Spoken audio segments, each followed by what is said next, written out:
kalmado ang bunganga. Beep, beep, beep, beep, beep. Ang tagalupa na viral ang mukha. Bip, bip, bip, bip, bip. Bumibip, bip, bip, bip, bip, bip, bip, bip, bip, bip, bip na ba? Ang lahat, Martian, Beep, beep, beep, beep. Enrico Pañero, Bip, bip, bip, bip, bip. Beep, beep, beep, Bip, bip, bip, bip, bip.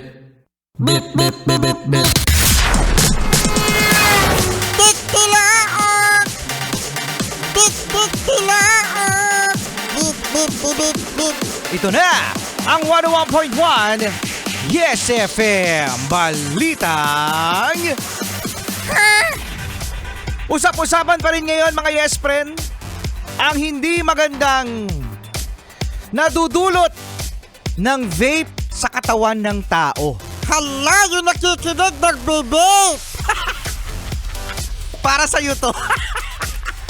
Yung mga nagve-vape dyan. Marami tayo talagang kilala mga Yes Friend. O ikaw mismo ay nagve-vape. Paano ba naman kasi napakaraming flavors. Mga Yes Friend, Marcian, napakaraming flavors nitong vape na ito. Na kahit ano, no? Bubblegum flavor. Meron pang flavor dyan ng mga apple. Marami talaga. Sabihin mo lang, meron at merong i-offer. Kahit kare-kare? Kare-kare flavor. Kare-kare flavor ng vape. Kasi eto na nga mga Yes Friend, parami ang kabataan na nagve-vape ngayon. Kaya ngayon ay pinag-uusapan sa Senado. Pinag-uusapan sa Senado? Oo. Hindi ba impeachment? Hindi pa. Hindi pa impeachment. Ang vape lumalabas na dapat pala ang flavor daw nito ay menthol at original classic lang. So imagine 2 flavors only kasi ang mga original o yung mga nagyoyosi dyan, yung mga sunog baga. Mga sunog baga natin mga Yes Friend. Menthol lang talaga at original flavor, classic. Ang traditional na sigarilyo. Ngayon, itong nauuso na vape mga Yes Friend, parang lagpas 100 ang flavor nito. Kaya naman, ang mga bata, syempre manamis-namis. May mga dessert flavor pa. Meron ding mga maaasim. Lahat nga kako meron eh. Kaya, yung mga kabataan, no, packaging pa lang, nai-invite na sila. Tapos syempre, mga barkada. Ano sinasabi, Marcian? Pare! Tara! Vape tayo dito, pare! Bakit? Pare! Masarap to, pare! Sige na, tikman mo! Tikman mo! Siguradong mahal ka! Uy, parang iba yan. Parang iba yan Sige na!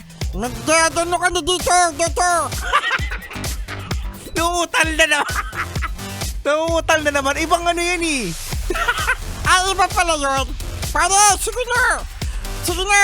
Hit ka na!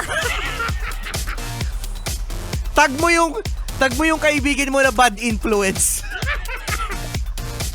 Kaya sa mga kabataan dyan, alam mo, mag-chewing gum na lang kayo. Hindi! Ayaw nila! Pero alam mo, totoo yun. Walang makakapigil talaga mga Yes Friend sa addiction kung hindi sarili lang ang tutulong. Totoo yan mga Yes Friend. No? Yung mga naninigarilyo, alam naman nila na masama yan eh. Masama sa kalusugan nila at hindi naman talaga nagkulang ang mga scientist, ang mga doktor sa pagsasabi na hindi maganda sa katawan ang paninigarilyo. Even vape, meron na rin mga pag-aaral na hindi masama. Pero kapag sinabi mong huwag mong gagawin yan, wala kang pake! Wala kang pake kasi hindi mo to buhay! wala pa rin talaga. Mga Yes Friend, nasa inyo ang desisyon ha. Kung mag-vape o titigilan ninyo. Sige na! Ano? Para isang hit lang Nagugustuhan mo to. Bad influence talaga. Kasama nyo pa rin Enrico Pañero at Marcian! Marcian!